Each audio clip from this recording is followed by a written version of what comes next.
Hello guys, welcome to my channel. कैसे हैं आप सब और आप सबकी तैयारी कैसी चल रही है। जैसे कि मुझे 2 दिन बीत गए हैं, मैं आपके लिए कंप्यूटर क्लास नहीं लेकर आ पाई हूं, क्योंकि कंप्यूटर आपको पता है लेखपाल में आपका 15 नंबर का आने वाला है, जो कि आप यहां पर मान के चलिए बहुत ही स्कोरिंग सब्जेक्ट है और बहुत ही आसान सब्जेक्ट है। अच्छे से एक बार पढ़ लेंगे, उसको समझ लेंगे। कंप्यूटर आप सबके घर में होगा, मुझे उम्मीद है किसी न किसी ने कहीं ना कहीं सीखा ही होगा, तो आराम से आप कर लेंगे उसको। ठीक है, तो 15 में से हमें 12 से 13 नंबर तो पक्के करने ही करने हैं कंप्यूटर में। चलो हम फास्टली इसका क्विक रिवीजन करते हैं। आप देखो, सब्जेक्ट सिलेबस कहीं से कंप्लीट कर लीजिए, लेकिन रिवीजन करना बहुत ज़रूरी होता है और वो भी स्पीड के साथ रिवीजन करना ज़रूरी हो जाता है। तो हम यहाँ पर एक स्पीड के साथ रिवीजन करते हैं। हम यहाँ पर क्लास डिटेल में नहीं लेते हैं, मैं आपको अब समझाती नहीं हूँ। समझाने के लिए मेरा दूसरा हमारा चैनल है, वो आपका सीडी क्लासेस करके मैं आप अच्छे समझाती हूँ, लेकिन यहाँ पर सिर्फ और सिर्फ मैं क्वेश्चन का रिवीजन करवाती हूँ। ठीक है, क्वेश्चन देखते हैं। फर्स्ट क्या है, कंप्यूटर क्या है। तो कंप्यूटर में क्या होता है, आंकड़ों के भंडारण वाली एक सक्षम युक्ति है। बात बिल्कुल सही है। आंकड़ों के विश्लेषण करने में सक्षम है, बिल्कुल बात सही है। पूर्ण गोपनीयता बनाए रखने में सक्षम है, ये भी बात सही है। कभी कभी इसमें वायरस द्वारा संक्रमित होता है, तो ये भी बात सही है, जिसका मतलब हमारे यहाँ पर क्या हो जाएगा, यानी उपयुक्त, यानी सभी चारों बिल्कुल सही हैं। आंसर हमारा डी हो जाएगा।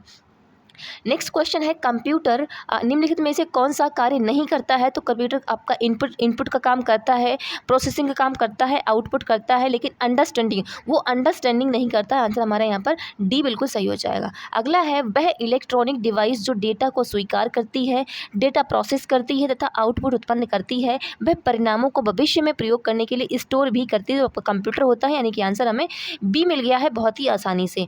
नेक्स्ट क्वेश्चन देखिए आप, निम्नलिखित में से कौन कंप्यूटर के गुण हैं। तो कंप्यूटर के गुण जो है ना, वो आपकी तीव्र गति होती है, त्रुटि रहित काम करता है, गोपनीयता बनाए रखता है। तो इसमें इसका मतलब आंसर हमारा क्या हो जाएगा, उपयुक्त सभी। आंसर डी यहाँ पर बिल्कुल सही हो जाएगा। नेक्स्ट है, डेटा प्रोसेसिंग का अर्थ क्या है। तो डेटा प्रोसेसिंग का अर्थ क्या, संग्रहण करना नहीं भाई, यहाँ पर संग्रहण नहीं, तो रोम करता है, सजाता नहीं है, वो तो आपका पावर पॉइंट करता है। डाटा प्रोसेसिंग का अर्थ यहाँ पर है डेटा को उपयोगी बनाना, यानी कि डेटा को यूजबल बनाना। आंसर सी हो जाएगा।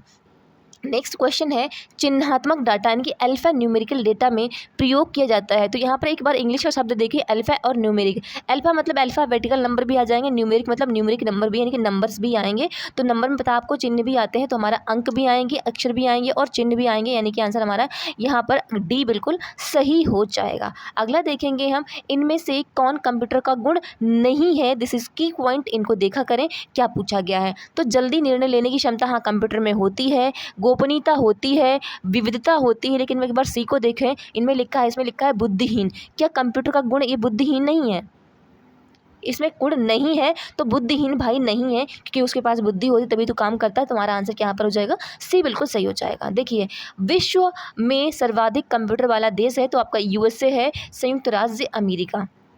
अगला है, कंप्यूटर साक्षरता का अर्थ क्या होता है। तो कंप्यूटर साक्षरता का मतलब है कि कंप्यूटर का कार्य क्षमता की जानकारी आपको होनी चाहिए, यानी कंप्यूटर के कार्य क्षमता की जानकारी रखनी ज़रूरी होगी। आंसर सी हो जाएगा। नेक्स्ट है, डेटा प्रोसेसिंग का अर्थ यहाँ पर होगा। तो आंसर यहाँ पर आपका सी देखिए, उपयोग के लिए सूचना प्राप्त करना। क्वेश्चन जो है ना वो रिपीट हुआ है।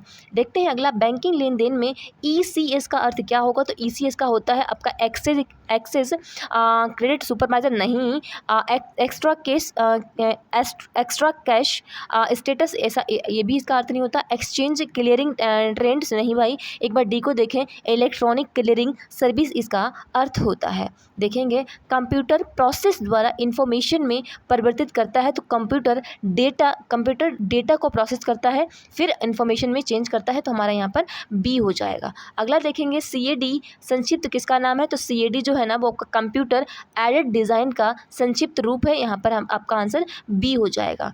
वर्ल्ड वाइड वेब या फिर विश्वव्यापी वेब WWW के आविष्कारक किसे माना जाना जाता है। तो वो आपके सर टिम वर्नर्स ली। आंसर हमारा यहाँ पर ए हो जाएगा।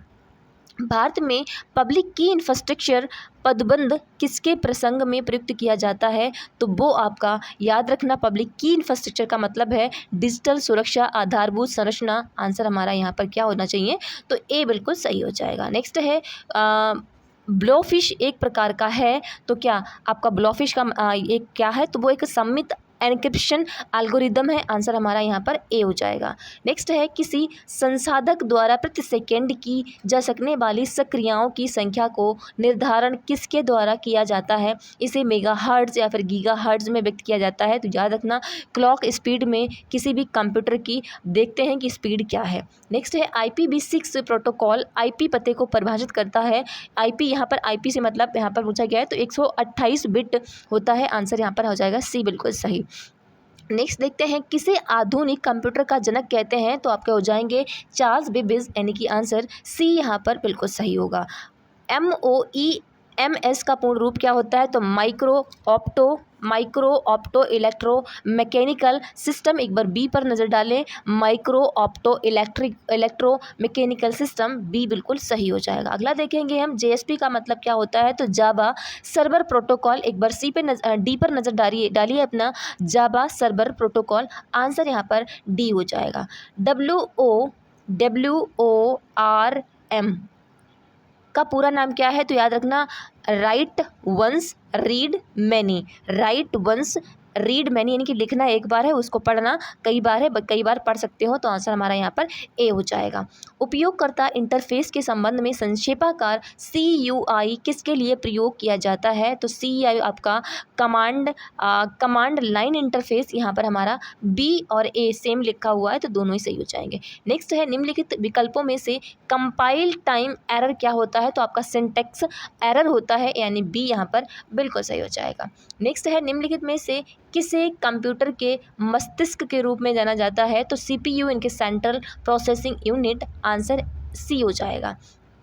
निम्नलिखित में से कौन सा वीडियो कॉन्फ्रेंसिंग सिस्टम के लिए एक आवश्यक घटक नहीं है? तो कैमरा चाहिए ही चाहिए, डिस्प्ले डिवाइस चाहिए, टेलीफोन की कोई ज़रूरत नहीं है और माइक्रोफोन चाहिए होता है। तो इसके मतलब हमारा क्या हो जाएगा? यहाँ पर सी ही आवश्यक घटक नहीं है। अगला है निम्नलिखित में से कौन सी साइबर अपराध की 2 आवश्यक विशेषताएं? अगर कोई साइबर अपराध कर रहा है, साइबर अटैक कर रहा है, तो उसकी विशेषता क्या होगी? उसकी विशेषता होगी कि अपराधी जो है ना वो कंप्यूटर में बहुत ज़्यादा सक्षम होगा, यानी क्षमता उसकी अच्छी होगी। वहीं जो जिस पर शिकार होता है वो कंप्यूटर की टेक्नोलॉजी के बारे में अनभिज्ञ, यानी कि जानकारी कम होगी। तो हमारा आंसर यहाँ पर एक बार बी को अच्छे से पढ़ें, आंसर मिल जाएगा आपको। अगला है बान्या किराया पेट्या और इंटरनल ब्लू पर जो हाल ही में समाचारों में उल्लिखित थे, निम्नलिखित में से किसके साथ संबंध है? तो याद रखना ये भी आपके साइबर अटैक है, यानी कि साइबर आक्रमण। आंसर इसका सी हो जाएगा। नेक्स्ट है निम्नलिखित में से कौन सा से सही है? तो GUI का जो आपका फुल फॉर्म होती है ग्राफिकल यूज़र इंटरफेस, बिल्कुल सही लिखा हुआ है। वीडियो के फुल फॉर्म की विजुअल डिस्प्ले यूनिट होती है, भी सही लिखा हुआ। वहीं ALU की ऑल लॉजिकल यूनिट, नहीं भाई ऑल नहीं होती, अर्थमेटिक लॉजिकल यूनिट होती है। तो इसका मतलब हमारा पहला और दूसरा बिल्कुल सही है, तीसरा गलत हो जाएगा, यानी कि आंसर हमारा यहाँ पर ए मिल रहा है हमें, तो ए बिल्कुल सही हो जाएगा। नेक्स्ट है फ्लैश ड्राइव को लोकप्रिय रूप से किस नाम से जाना जाता है? तो फ्लैश ड्राइव को हम पेन ड्राइव भी कहते हैं, पेन ड्राइव। आंसर हमारा डी हो जाएगा। नेक्स्ट है द्वितीय पीढ़ी कंप्यूटरों में प्रयोग होता था, तो द्वितीय पीढ़ी के जो कंप्यूटर थे उनमें आपका ट्रांजिस्टर यूज़ हुआ है। आंसर यहाँ पर डी हो जाएगा, बिल्कुल सही। द्वितीय पीढ़ी के कंप्यूटरों का कार्यकाल क्या था? तो आपका 1957 टू 1962। आंसर सी बिल्कुल सही हो जाएगा। अगला देखेंगे तृतीय पीढ़ी के कंप्यूटरों का कार्यकाल कितना था? तो 1963 टू 1972। आंसर या बी हो जाएगा, बिल्कुल सही। विश्व कंप्यूटर साक्षरता दिवस कब मनाया जाता है? तो आपका 2 दिसंबर को मनाया जाता है। और दिस इज़ लास्ट क्वेश्चन आज का गाइज। आज के हमारे अराउंड 40 क्वेश्चन जो है ना वो हो चुके हैं। तो मुझे उम्मीद है कि आपको जो क्लास है ना वो अच्छी लग रही होगी। अच्छी ही नहीं बल्कि देखो अच्छे और बुरे से मतलब नहीं है, आपका बेनिफिट होना चाहिए। आपकी पढ़ाई में इसका एक सपोर्टिव मटेरियल की तरह ये यूज़ होना चाहिए, तब तो मेरी मेहनत भी सफल और आपका पढ़ना भी सफल हो जाएगा। ठीक है, तो thank you guys, thank you, all the best, thank you.